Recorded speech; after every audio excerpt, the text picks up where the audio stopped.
It's almost time for us to crack on with this wonderful completion seminar by Annemarie Steiner.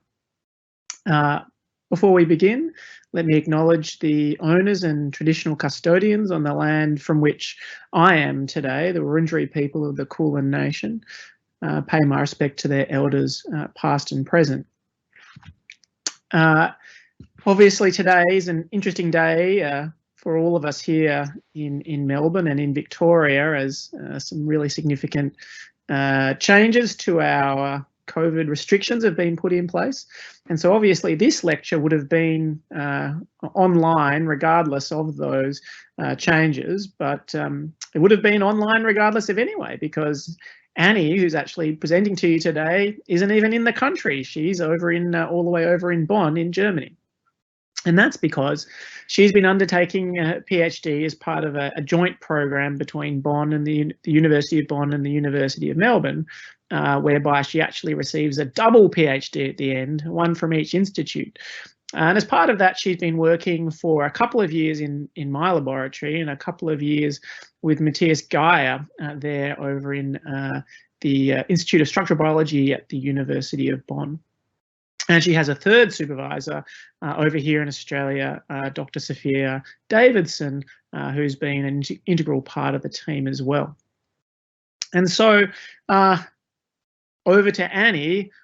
It's been such a tremendous pleasure to work with you over this last, all 3 and a bit years now.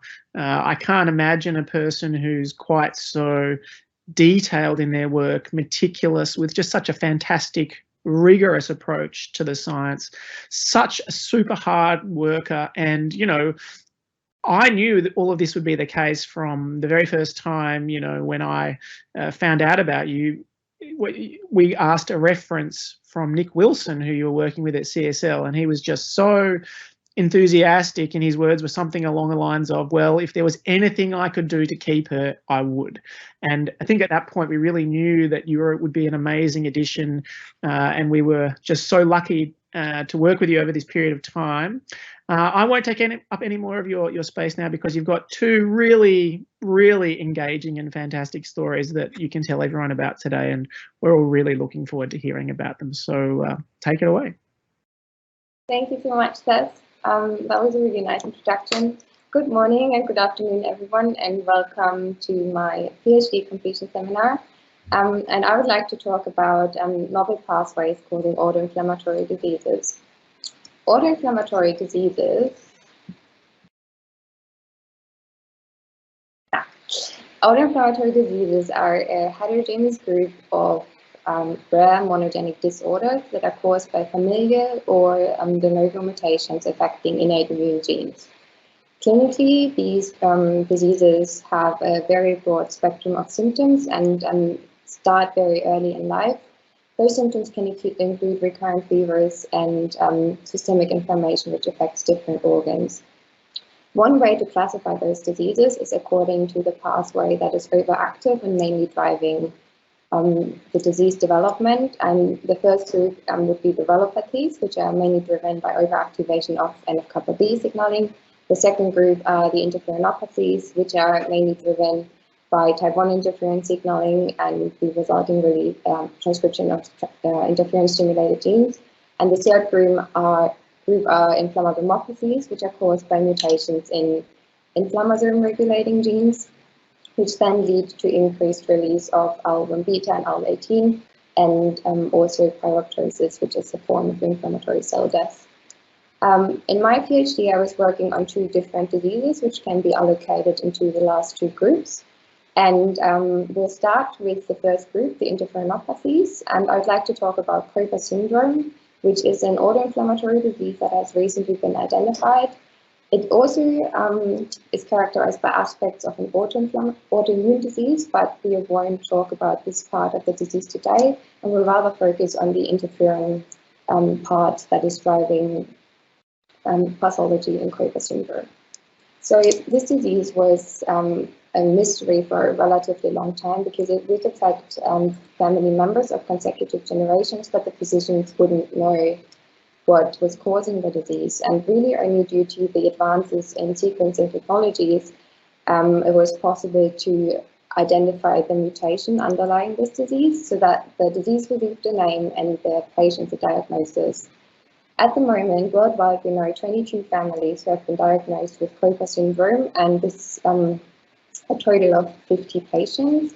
The disease presents before the 5th year of life in most of the cases, and most patients develop an inflammatory lung disease, which can have quite a progressive course, leading to end-stage pulmonary failure, so that some patients require lung transplantation. Most patients also develop progressive arthritis, and some patients have an immune-mediated kidney disease. The pattern of inheritance is autosomal dominant, and interestingly, the disease presents with incomplete penetrance, which means that not all the mutation carriers also develop symptoms.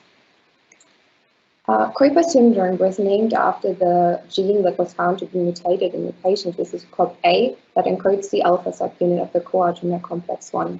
And to understand its function, we need to look into the secretory pathway of the cell. So you all know that proteins are produced and folded in the ER, and they are then loaded into vesicles to be transported towards the Golgi. This vesicle loading at the Golgi at the ER is mediated by the coartamer complex 2, or short COP2, which mediates the anterograde route of trafficking. Once the proteins reach the Golgi, most of them pass through to receive post-translational modifications and then be further trafficked towards their target compartment. However, some of them, including chaperone proteins or multimer protein complexes, which did not assemble correctly, have to be returned to the ER. And this packaging of those proteins into vesicles at the Golgi membrane is mediated by the coartamer complex 1, or short COP1, which induces the retrograde trafficking route, but also mediates trafficking of vesicles within Golgi compartments. And this is a 7 subunit protein complex, and the alpha subunit of this complex is COP1. Is COP alpha, or COP-A. So the protein loading into these vesicles at the Golgi membrane is mediated via the recognition of certain amino acid motifs that are present in the C-terminal end of the cargo protein. And in the case of the alpha subunit, this recognition motif is a dilysine motif, the KKXX motif, where X presents an arbitrary amino acid. So once the subunits have found their preferred cargo, interaction with regulatory molecules takes place and membrane curvature is induced, which then leads to budding of the vesicle. Once the vesicle is released from the Golgi, the COP1 complex is shed off back into the cytoplasma, and the vesicle goes on its way towards the ER. Now, coming back to COPA syndrome, I've told you before there's 22 families with mutations in the COPA gene, and interestingly, we only know of 11 mutations, and they're all mapped to highly conserved residues that are part of a 40 amino acid stretch in the highly conserved WD40 repeat domain in the COPA protein. And this domain is very important to mediate protein-protein interactions. So functionally, this means the loss of function mutations in COPA reduce the binding affinity to the cargo proteins, therefore less cargo is loaded into the vesicles, the efficiency of the retrograde transport is reduced, and this leads to a lower amount of, for example, chaperone proteins that is returned to the ER, and therefore induces compensatory mechanisms to make more of those chaperone proteins. And this is leads to the activation of ER stress and also activation of the NF-kappa B pathway, which drives the pro-inflammatory signaling in COPA syndrome. Now, interestingly, there are case reports that show that COPA syndrome patients also respond well to JAK inhibitor treatment, which blocks type 1 interferon receptor signaling. And along with that is case reports of patients showing that they have an increased transcription of interferon-stimulated genes in peripheral blood mononuclear cells, which is shown in this interferon score analysis here. And the interesting thing is that activation of type 1 interference is not typically downstream of VR stress. It rather occurs downstream of deferent pattern recognition receptors, which recognize bacterial and viral nucleic acids. These, for example, these receptors are the cytoplasmic double-stranded DNA sensor CGAS, RNA sensor SPEC-I, MDA5, and also endosomal TLRs, which, when they are activated, induce signaling cascades that converge on the level of transcription factors, where a distinct set of transcription factors is phosphorylated, for example, IL-3 or IL-7. They then translocate into the nucleus to induce the transcription of type 1 interferons, alpha and beta. And when those are released, they can act on their receptor on neighboring cells or cells somewhere else in the system to induce signaling via JAK and STAT molecules, and then introduce the transcription of hundreds and hundreds downstream interferon-stimulated genes, or ISGs. So we were really interested to find out what this innate immune sensor was that is driving that type 1 interferon signaling in the disease. And that brings me to the first aim of my project, which was to find out the sensor protein.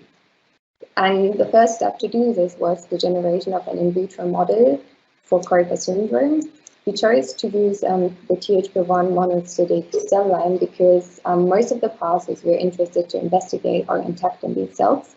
And based on the assumption that a genetic deletion of COPA would mimic the loss of function that is experienced in the patient, we decided to use CRISPR-Cas9 and generate stable cell lines that express Cas9 constitutively and the sgRNA targeting the COPA gene under a DOX-inducible promoter.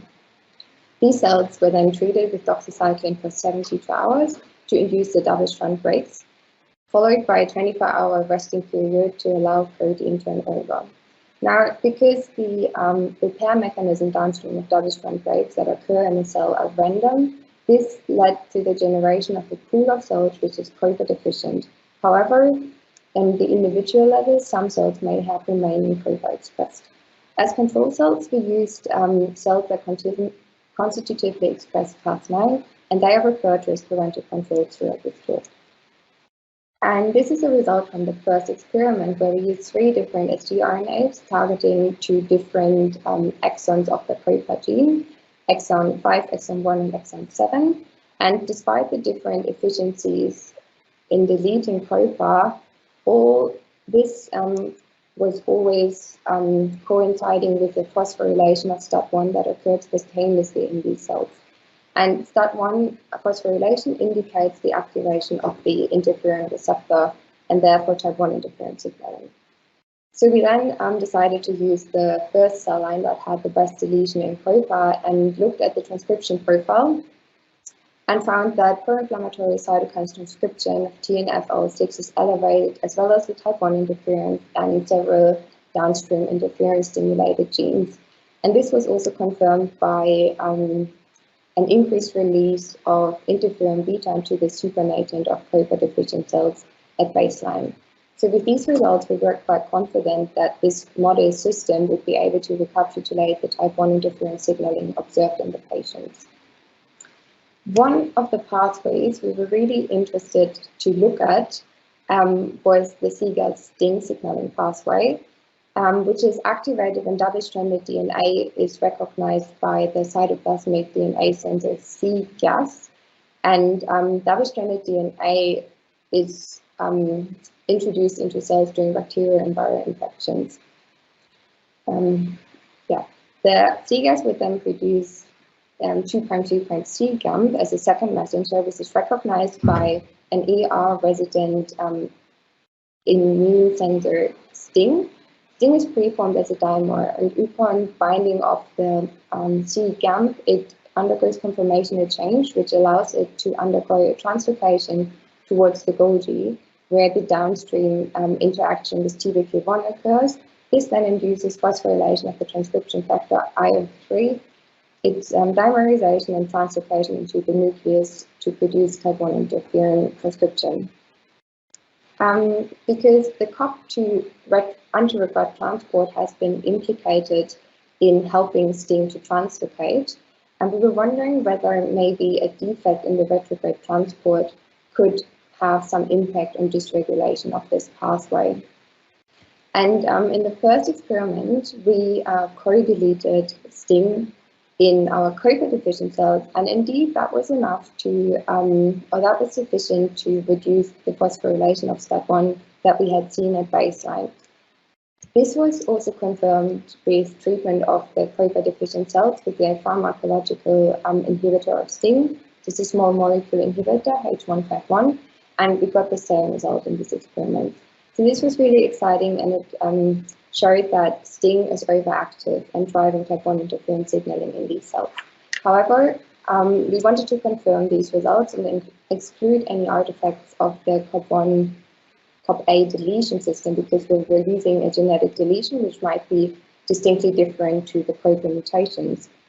So we wanted to confirm in the context of the COPA patient mutations and chose two different mutations, the R233H and the E241K mutation, and generated expression plasmids of COPA wild type and mutants, which were co-expressed in HEC293 T cells with STING. And after a 24-hour incubation, we performed Western blot analysis for pathway activation. So this experiment showed that at baseline, when STING and the COPA wild type or mutants are expressed separately, no activation of the STING pathway is induced. However, when co-expression of STING with the COPA mutants occurs, phosphorylation of IRF3 is much stronger in the mutants compared to the wild type protein, which again confirms that STING is overactivated also in the context of COPA mutants. With this result, we went back to the pathway to see, and we now understand that somehow STING is activated in the context of COPA deletion, and we were wondering whether this is maybe due to a effect on the localization of STING that then drives spontaneous activation. And to investigate this question, we generated HeLa cells and stably induced the STING GFP plasmid, and at baseline, STING GFP is diffusely distributed within these cells, which reflects its localization to the ER. And when CGAS is activated with double-stranded DNA, STING activation is induced, which results in its translocation to the Golgi, which can then be visualized as a puncta formation that overlaps with Golgi markers, as shown in this picture down here. So knowing this, we then went ahead to delete COPA and performed co-localization studies with the Golgi marker DM130. And the first result from this experiment was that in the COPA-deficient cells shown in the middle here, the Golgi morphology looks different compared to what we see in the parental cell lines at the top. And this has been described in the literature, so a dispersed Golgi is quite common when subunits of the COP1 complex are deleted. However, other reports also show that a dispersed Golgi does not necessarily impair the function of the organelle. And that's why we went ahead with this experiment to look at STING localization. And interestingly, we found that spontaneously STING accumulated in small speckles around the cell, which largely overlapped with the GM130 signal. And this really showed us that STING seems to spontaneously accumulate in the Golgi, although the observational picture is different to what is observed for the parental cell lines that are stimulated with herring testis DNA, but we just concluded that this is due to the difference in the Golgi morphology. Okay, so far we have learned that the retrograde transport is really important to regulate the baseline signaling of STING, and if it is defect, STING accumulates at the Golgi. Next, we were wondering whether there is an implication of the upstream sensor CGAS in this pathway, or whether it occurs independently of CGAS. And to do this, we co-deleted CGAS and COPA in those THP-1 cells. And again, deletion of CGAS was able to ameliorate the phosphorylation of STAT1 which is shown in this Western blot result over here, and also confirmed by qPCR of interferon-stimulated genes. When we reintroduce CGAS into the cells, also the phosphorylation of STAT1 was restored.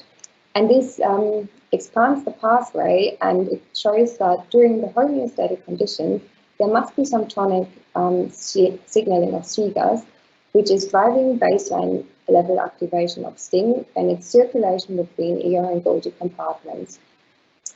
And when the negative regulatory mechanism of COP1 is defect, this is called induces. And this finding was really exciting because it may provide the missing puzzle to explain why some of the COPA syndrome patients develop a disease, why others only carry the mutations but are healthy.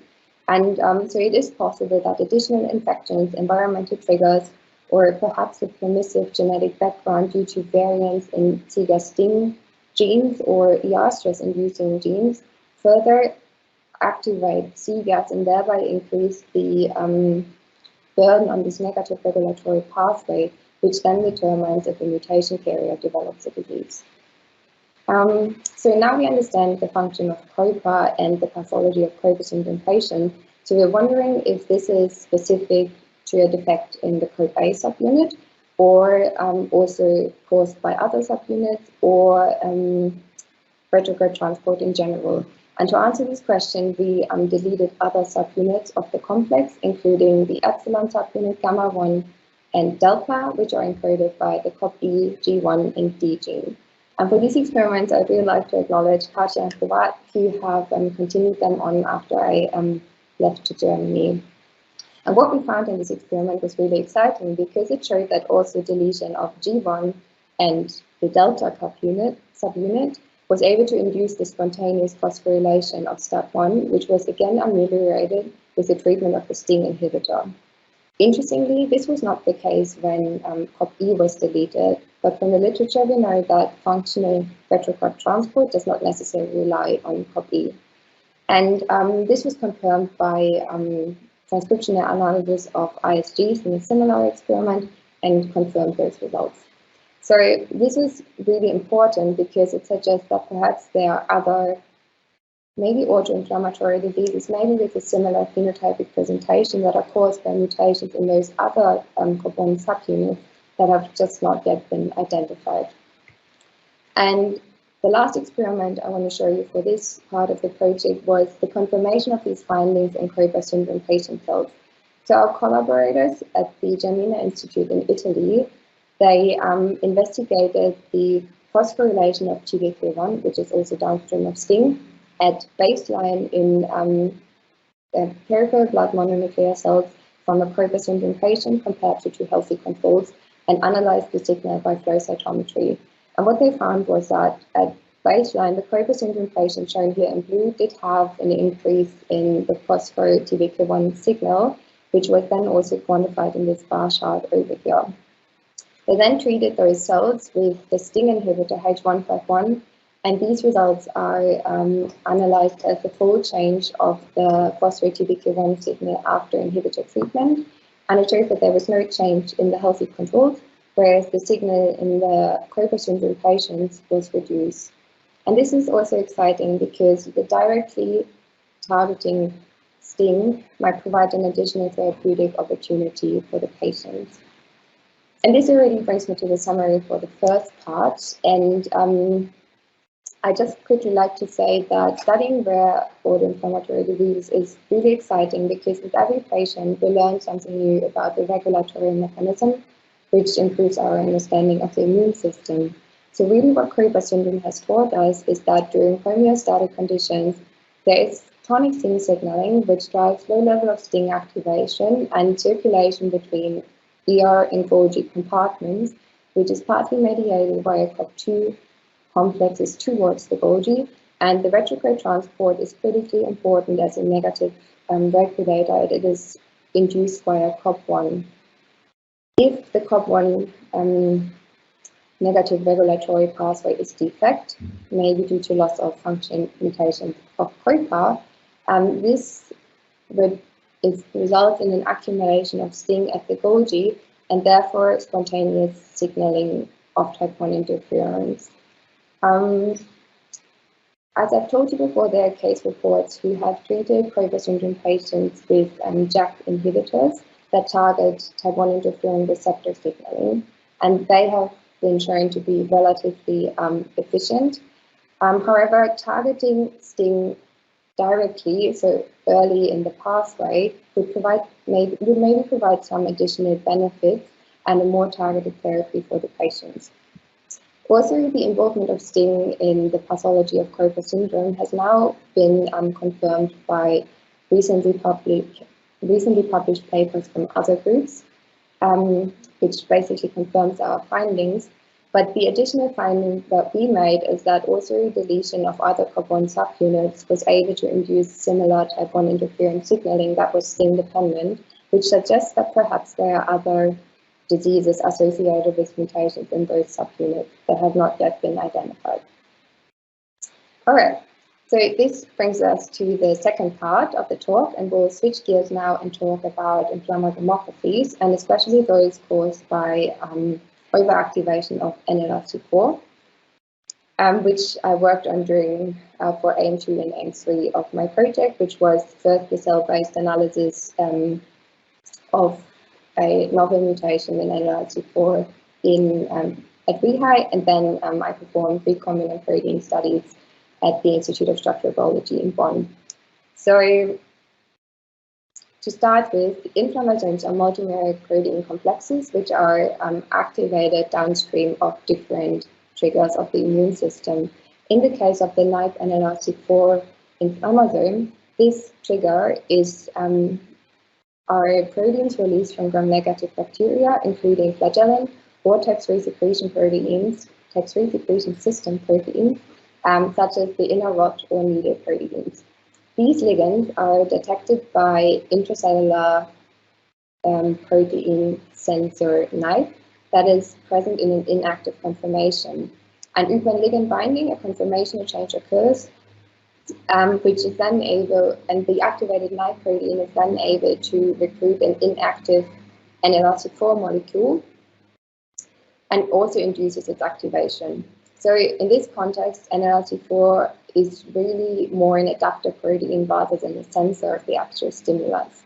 The conformational change in NLRC4 then exposes binding sites which induce the nucleation and oligomerization of the full NIPE NLRC4 inflammasome complex, which then recruits and activates procaspase 1. And the procaspase, or the active caspase 1, then recruits proforms of IL-1 beta and IL-18 and cleaves them into the mature form of cytokines, which are pro-inflammatory.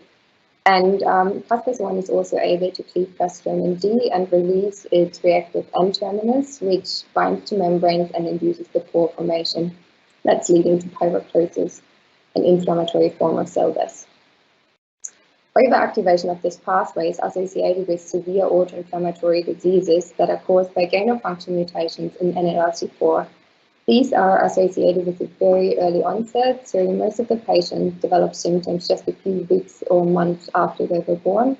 And the clinical spectrum is quite broad, and it includes recurrent episodes of fever, a skin phenotype, enterocolitis, anemia, thrombocytopenia, and some patients also develop the macrophage activation syndrome, which is quite a severe condition that is driven by hyperinflammation due to macrophage cytokine release that really induces severe systemic inflammation and can cause organ failure and sometimes also lead to the death of the patient. In general, NLRC4-driven diseases are characterized by high serum levels of IL-1 beta and especially IL-18, which is also shown in this bar chart on the right here, which shows the results from a case report of an 18-month-old patient who was identified by Fiona, a previous PhD student in the master's lab. So the NLRC4 protein has several functional domains that are important for its function. The N-terminal CAR domain interacts with caspase 1. The central NACH domain is composed of the nucleotide binding domain, a helical domain 1, the Winch helix domain, and the helical domain 2, which are important to mediate the auto-inhibited state of NLRC4, and they also coordinate binding of the nucleotide ADP or ATP, which is important to determine the active or inactive state of NLRC4. The C-terminal leucine-rich repeat domain is also involved in auto-inhibition, but also oligomerization of the complex. And today we know about 12 mutations that have been described in NLRC4, and they all affect highly conserved residues that map to those important areas that mediate the auto-inhibition. So gain-of-function mutations and the change to different amino acids in this area is therefore thought to change the inactive conformation of the protein and therefore cause autoactive NLRC4 signaling. So now I'd like to introduce you to a patient who is 62 years old today and was identified by Leonardo. He is a physician in Brazil and a collaborator of CES. And this patient, throughout her entire life, she has experienced episodes of recurrent fevers, abdominal pain, diarrhea, and joint pains since she was around 6 months old. And although some of those episodes required hospitalization, she has never experienced the severe macrophage activation syndrome. Also, interestingly, some of her episodes were triggered by infections with gram-negative bacteria. And the serum analysis showed highly elevated levels of IL-1 beta and IL-18 in this patient. And the graphs on the right are really just to show you that different treatments have been tried, and this was timely mapped to the levels of C-reactive protein, which is an indicator of systemic inflammation, whereas the little green line here represents the normal range. So you can really see that despite all the different treatments of anti-TNF, IVIG, or disease-modifying anti-rheumatic drugs, the inflammatory peaks still occurred, and also blocking of the IL-1 beta signaling pathway with canakinumab was not able to completely resolve the symptoms of the patient and was only able to partially control the disease. So genetic sequencing of this patient revealed a homozygous mutation in NLRC4, the A160T mutation, which was previously described as the heterozygous genotype in the general population, and that was also the genotype that was found for the healthy parents and the brother. And interestingly, this mutation maps to a conserved residue just outside the nucleotide binding domain of NLRC4. And this is, if you remember the previous picture, in close proximity to some other mutations that cause gain of function of the protein, which lie within the nucleotide binding domain. So therefore, we were really interested to find out whether or how this mutation is causing a disease. And the second reason why we're interested is based on a meta-analysis association study released from the Broad Institute that found a significantly increase of this heterozygous A160T allele in patients who had developed ulcerative colitis, which is an entity of inflammatory bowel disease. So, as reflected by the odds ratio, patients who have the A160T allele have a 2.5-fold increased risk to develop ulcerative colitis. This was statistically significant, and in the general population, just to mention this, the allele frequency was reported with 0.08%, with the highest frequency in Europeans, where it affected 0.1% of the European population. So, and this brings me to the second aim, which was the characterization and the validation of the pathogenic potential of this mutation. And the first experiment we normally do to address those questions is an ASC-speck assay. This uses HEC293 T cells which are stably expressing ASC-GFP, and during the resting condition, it is diffusely distributed within the cell. And because ASC is an adapter protein for inflammasome formation, it is then with an activation of an inflammasome recruited in the inflammasome complex and forms a speck. And this change in the localization can be detected by a change in the fluorescent signal detected by flow cytometry.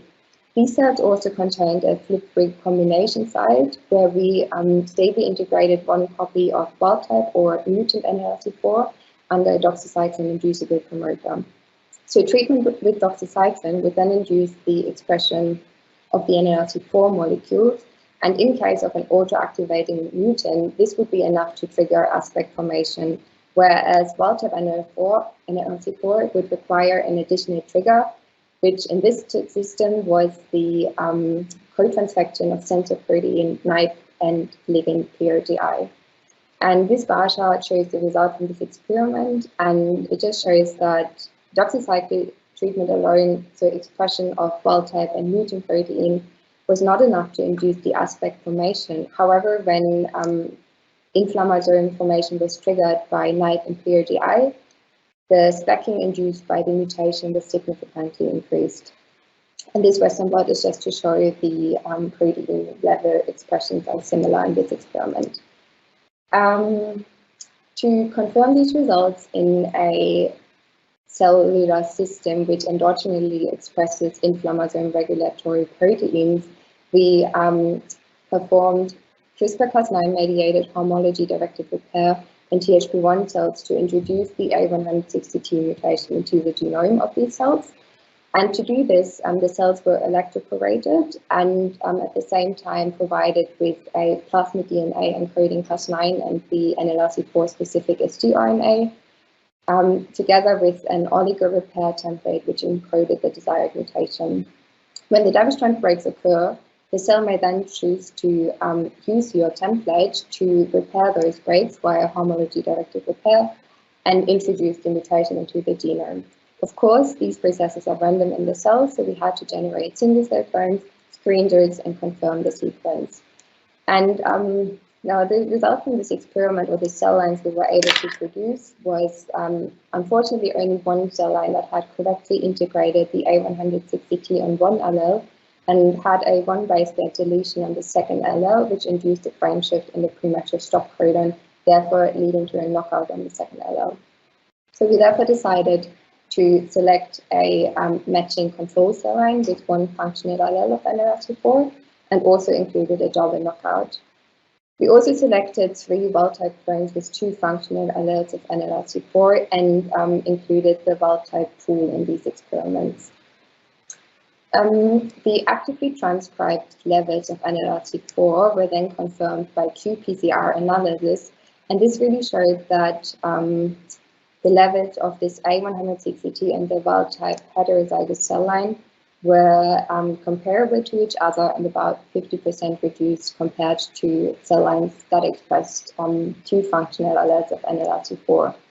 So we took those cell lines forward to see or investigate NLRC4 activation, and the way this is done in THP-1 cells is by first providing a priming signal, and in our experiments this was the TLR1/2 agonist PAM3 CSK4, or short PC3, which induces NF-kappa B activation and therefore the transcription of inflammatory platform proteins such as procaspase-1 or pro-IL-1 beta.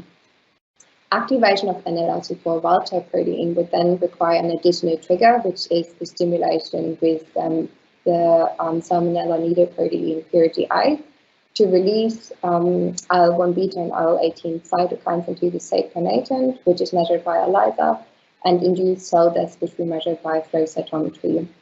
In case of an autoactive mutant, this additional trigger would not be required to induce cytokine release and cell death. And this is the result from this experiment, and really shows that the results were consistent across all the different readouts, showing IL-1 beta, IL-18, and the cell death. And again, the A160T mutation was not autoactive. However, after stimulation, it induced significantly higher release of cytokines and induction of cell death compared to the wild-type control cell line.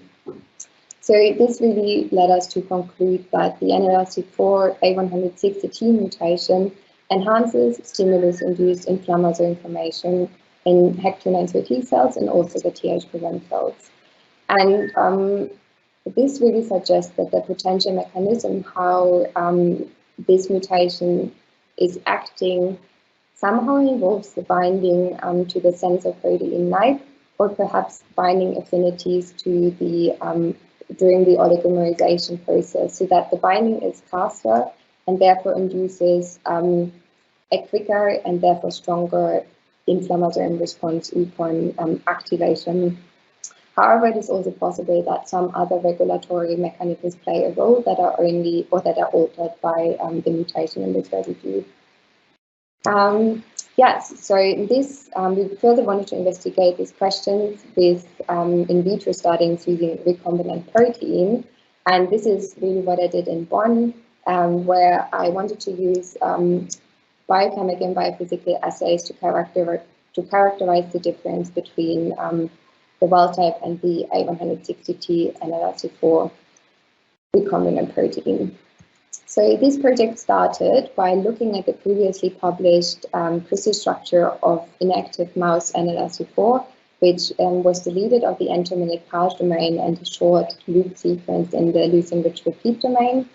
And here we found that the A160 residue is very much exposed to the surface and in proximity to the nucleotide binding site, which is different from the previously described residues affected by gain-of-function mutations, which some of them are shown here, because they are much more buried in the core of the protein.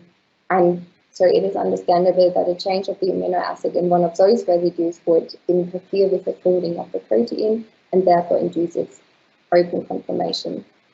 And this really suggested that the A160T mutation perhaps acts via a different mechanism, which we were really interested to find out. And therefore we wanted to have a structure of human NLRC4, one with the wild type and one with the mutant, to really see what the change in with the change of the amino acid that this residue does to the protein structure. So the plan was to pretty much just follow what I had done for the mouse NLRC4, to express recombinant protein in insect cells, perform affinity chromatography, size exclusion chromatography, and then use the recombinant proteins for crystallization trials, thermostability assays, and also perform binding studies to see how the residue might affect the binding with NITEs and other NLRC4 molecules. And this is the result from my protein purification, showing as this illusion profile from the size exclusion chromatography as an overlay between the wild type and the A160T in orange. And first of all, it shows that both proteins behave very similar during the purification process. And the first peak was mainly aggregated proteins, whereas the second peak really contained relatively pure NLRC4, which is shown in this SDS page gel here. So, however, I was able to purify the human NLRC4. However, the yield from those purifications was unfortunately relatively low, so it limited the number of crystallization trials I could perform, and therefore I was not able to generate this crystal structure. However, I was able to do some thermostability assays, and so I used nano-differential scanning fluorometry, which really takes advantage of the endogenous fluorescence of a protein, which is determined by the amino acids that are exposed to the surface. And in this experiment, a temperature gradient is applied, which induces gradual unfolding of the proteins and thereby exposes amino acids that were previously hidden in the core of the protein. So it induces a shift in the fluorescent signal. And this can be plotted into a curve, and the first derivative of this curve then indicates the melting temperature of this protein. And the higher the melting temperature, the more stable is that protein. But again, in this experiment, we found that the wild type and the A100T protein had pretty much the exact same melting temperature, which is shown in this representative curve on the left here, but was also consistent across multiple repeats of those experiments. So again, the conclusion here was this residue does not impact the thermostability, and therefore most likely also does not impact the structure of this inactive NLRC4 delta loop protein we were investigating in this experiment. And the last experiment here was to then try to add ATP into the system because ATP is preferentially bound to NLRC4 when it's activated. So we're hoping to introduce this more active conformation and perhaps detect a difference in both proteins in this conformation. But again, the experiments were not showing a significant difference between the mutant and the wild-type protein.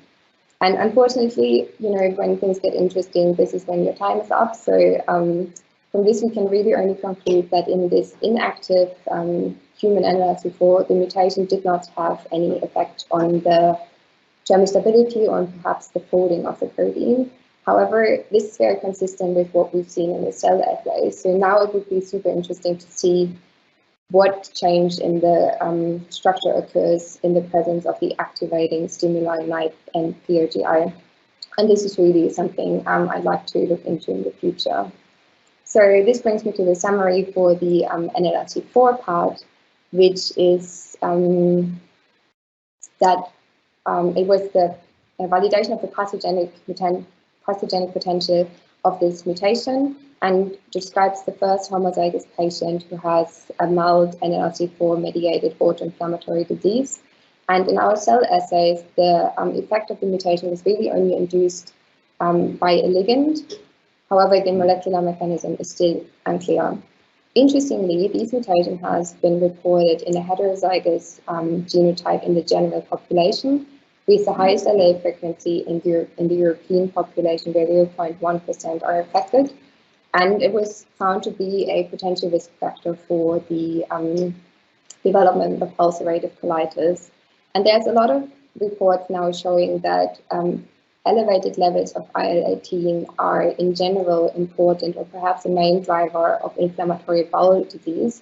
So therefore, blocking the IL-18 signaling pathway would be a really interesting therapeutic opportunity for patients who carry this disease, this mutation, or perhaps even for ulcerative colitis patients in general. And so I'd like to finish with probably my favorite meme, which really got me through this PhD, and I looked at it so many times because it's just so true. So if you now remember that I came to Bonn with the intention to crystallize NLRC4, which did not quite work out, well, at least I managed to grow something on my agar plate, which does look a lot like an assembled NAP2 NLRC4 inflammasome. So maybe this is good enough for now and maybe a good starting point for the future. So I'd really like to thank you for your attention. Thank you so much for making time today. And there's, of course, a lot more people I'd like to acknowledge, and I could probably give another 50-minute seminar about that. But maybe just the most important ones.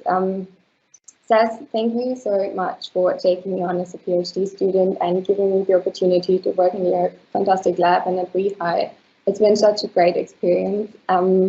You've always been encouraging, very supportive and motivating, and always encouraged everyone in the lab to just do the secret experiments, which I really, really appreciated. Thank you so much for that. I'm still overwhelmed with how smart and efficient you are, and there's definitely a lot I can still learn from you. And you also, you've always pushed me, but you've been so understanding when things weren't going so well. And I think like finding the balance between these two things, it's really what makes an important supervisor. Sophia, yeah, you've just been the best throughout this entire time. You've always made time for my silly questions, although you were super busy with your own experiments. Thank you for all the teas, all the laughs, the advice cards you made me. I put them up over my desk and I still look at them every single day. And also, thank you for not breaking my hip again when you tackled me during footy practice. Katja, she took over the COPA project when I left to Germany, and she's treated it with the same passion and interest that I had. So thank you so much for all the discussions and your help with that, and just for being such a great friend. And that's really what I can say about every other single member of the Masters Lab, because everyone took on a project, experiment that still had to be finished when I left, and has just been great in helping me with everything and getting me started when I started, and just making it such a wonderful environment to work. And I've learned so much from all of you. Ellen, thank you so much for all the discussions around CGASISTING and suggesting what else COPA could be doing. Cass, thank you for all the cut pictures along the way. Fawad, he is just the sweetest person. He is so busy with his own stuff, but he'd never say no to help you out, and he's always there if you need something. Thomas, he took over the most annoying NLRC4 experiment and was very resilient in the process, and I really, really appreciate this. Thomas, thank you. Liz, she was some German-speaking support, and she's tried to teach me some Austrian words along the way, such as Hochkotze, which I'm still practicing, and really everyone else, past and present members of the Master Labs, thank for everything. The same thing I can say about my lab in Bonn. First of all, of course, Matthias, who is just the kindest supervisor. I think there was 2 things he learned about me pretty quickly, is that I'm just not doing well if I can't culture cells, and that I really like chocolate. So he created the opportunity for me to build up a HEC cell culture in the lab, and he also agreed for me to do other experiments in a different lab. So pretty much spending a lot of my time somewhere else, and this is really exceptional. Also, he bought me a chocolate bar every single day to get me over the past few months, and really, really thank you for that. Jonas, he was a joint PhD student himself before, and had just graduated and then agreed to take over my supervision, or part of my supervision here in Bonn. And he's guided me through the confusing world of structural biology, answered all my questions, been always there to give advice, and yeah, also listened to me complaining about life in general. So I'm very, very grateful, Jonas. Anya, she was the first one to teach me how to use those scary ACTA machines, which will eat your protein if you inject something into the wrong loop or push the wrong button. So this definitely made it less scary. Elif, she's helped me a lot with the cloning, and she's a fantastic person to work with, just like everybody else in the Gaia lab here in Bonn, who's just been fantastic in welcoming me.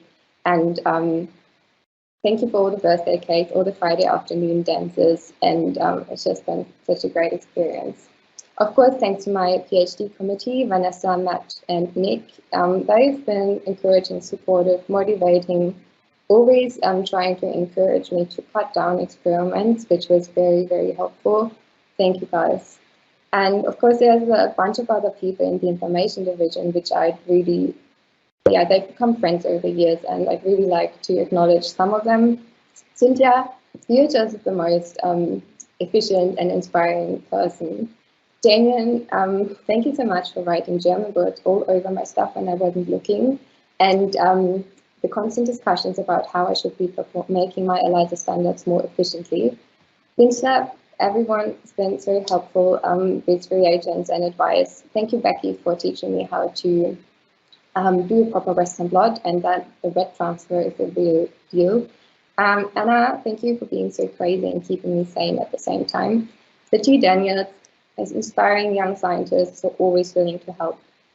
Thanks to Narelle and Farah from the Nicholson Lab in particular, because they just made Western blotting so much more fun. And there's a lot of people who are now in the personalized oncology division, like Bonnie, Gemma, Swat, and Kali, who have become friends over the years. Of course, also WEHI is an amazing place. So there's a lot of people in the background who just make it so fantastic, including, of course, the ladies from the tea room at Madhu, who always make sure everyone has enough biscuits. Rosie should just make you start your day with a smile. The imaging facility, the flow cytometry facility, which have helped me a lot. Lab help, just great. And of course, WEHI and all the student events. Thank you, guys. And so I kind of mentioned it before, I kind of had a third lab, which I did a lot of the cell assays while in Bonn, and that was the lab of Gunther Hartmann. He allowed me to just finish a few experiments in his lab after I started in Germany. But you know how it is, like it was not just a few experiments, although it turned out to be pretty much the entire time I was here. So this has been really great, and they've treated me as if I belong to their own lab. Especially thank you to Eva and Thomas, who have helped me a lot with the methods and the supervision there. And who just spent so much time on me, although I don't even belong to their own lab. So that was really amazing. Lara, she's been my special support person over this time, and she has never said no to a chocolate bar. Also, all the other girls in the lab, Anna, Christine, Sophia, and Kasha, thanks so much for your advice and everything. Of course, I'd also like to acknowledge the PhD program run by Sammy, Christian, Marie, Lucy, and Sandra, with whom I wouldn't be here, and of course all the students. My scholarship and all the collaborators for the project, and the patients and her family. And now, because who knows me knows also I'm a crier, so I'm not going to be able to acknowledge the large group of people in actual words. So I wrote it down on the next slide, which you can read if you want to, or you can think about a question which is not too hard for me to answer. So thank you very much for your attention.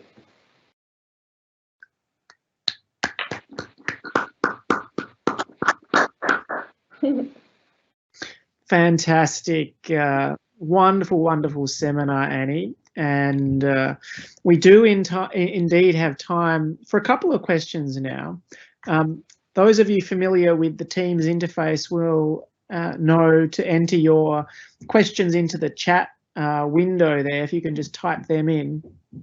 I don't know that we have the capabilities to take your questions verbally, unfortunately, so I'm afraid you'll have to write them in.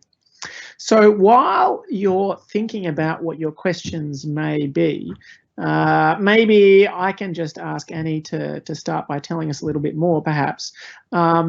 What would you like to tell us more about, Annie? NLRC4 or STING and COPA syndrome?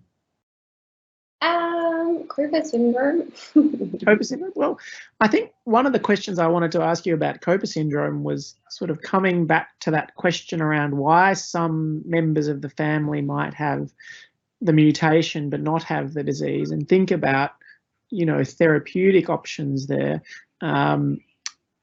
Does that mean that some patients you might be able to stop them from getting sick if you sort of prevent that threshold from being reached?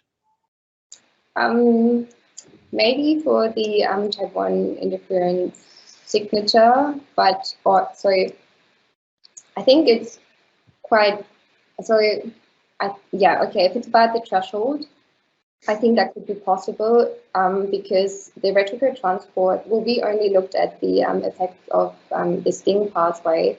So it probably depends where these additional triggers come from. But parts of COPA syndrome are also driven by the activation of ER stress and therefore TH17 cells. And so it's really a lot of pathways which are obviously regulated by the retrograde transport, and maybe even parts or other molecules that are specifically involved, which we don't know yet about. So I guess it would depend on where these additional triggers are, and if that would then just affect the interferon side of the pathway or everything. And so yeah, I guess it's not that straightforward, but it is definitely a good idea, and yeah, it would be a good opportunity. All right, we have two more questions for you in the chat here. I think this first one's from John Silk, who asks, if I remember correctly, in the COPA patient PBMCs, you looked at the effect of the STING inhibitor by measuring TBK1 phosphorylation, and yet that seemed to be less changed in the tissue culture experiments than some of the other markers like cytokines. So the question, I suppose, is, do patient PBMCs overexpress cytokines, etc., that you can look at? But if not, why not? I can look at. Okay, I need to bring up that question. That was a lot. Sorry, yeah, I should have condensed it, shouldn't I? I've read it verbatim, but I suppose the question is mostly just about PBMCs and whether you can have more readouts than just the ones you provided, like cytokine production. Oh yeah, of course. Yes, of course. And the PBMCs. So the thing is, we did not have our own COPA patients, so we were not able to perform other other experiments with these cells, but other people in the literature have used patient fibroblasts, for example, to see that the STING is localized to the Golgi. So they have confirmed this with a lot of other assays, also including interferon release into supernatants and everything like that. So it's definitely possible, just we did not have this capability because we did not have our own patient.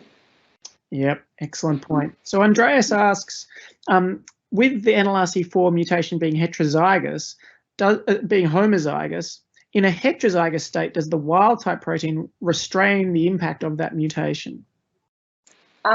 It is likely because how I imagine is you get transcription of both the mutant and the NLRC4 protein, and if really the binding efficiency of the mutant is kind of increased in this inflammasome assembly process, and if you have wild-type proteins in between there, this would slow the effect down. So this would make a lot of sense, yes. But since we don't know what the exact molecular mechanism is, we can't really say for sure. But also based on the phenotypes of the patient, the homozygous and the heterozygous people that were found, it does make sense. Okay, I appreciate we're a little bit past 5, but we've got 2 more questions that we might try and get to, and understanding that if people need to log off for other reasons, they're welcome to do so. One of these questions comes from Jake, who says, very nice talk, Annie. Can STING still enter lysosomes for degradation, or all of it stuck in the Golgi with copper mutations? So that's a quite an interesting question. That's a good question, and also a question we've had, but so we have not like super deeply addressed this. The only thing we can tell is that over time, so we've measured the STING levels over the time when COPA was deleted, and they were rather similar. So we would assume if we see, or if it gets stuck in the lysosome, and if it can't be degraded and gets stuck in the Golgi, then the levels would increase over time. However, we did not see this, so the levels were relatively constant, which kind of suggests that those degradation pathways are still intact. But of course, it would be good to do co-localization studies with lysosomal markers and Golgi to really see whether or what exactly is happening. So there's still a lot of open questions. Okay, so Matt asks the almost inevitable question these days about AlphaFold and whether you've predicted any structures either for mutant COPA or NLRC4 to think about conformational differences using that interface. I was actually supposed to mention this during the talk. Sorry, Matt, I forgot. So yes, of course, we have confirmed the NLRC4 structure at least with the prediction of human NLRC4 and AlphaFold, and yeah, it looked pretty much exactly like the wild-type protein, so there was no difference. But also, this was the inactive structure of mouse NLRC4. So we have tried to model NIPE with NLRC4 together, but for some reason the proteins seemed to be too big, so my computer wasn't able to do this. And we're still at it to look at this a bit more to see if in activation the mutation has an effect. Yeah, with AlphaFold. All right, so actually I can see that Vanessa Bryant snuck in an extra question, but I think as she's on the committee, she might get a chance to ask you in person, but I might still mention what she said to start her question, which is congratulations, Annie, on a superb seminar and an incredible body of work. And that wasn't even my own words. That was what Vanessa said. So why don't we leave it there and thank Annie again for a wonderful seminar. And yeah, it's been great. So thanks everyone for tuning in. Thank you.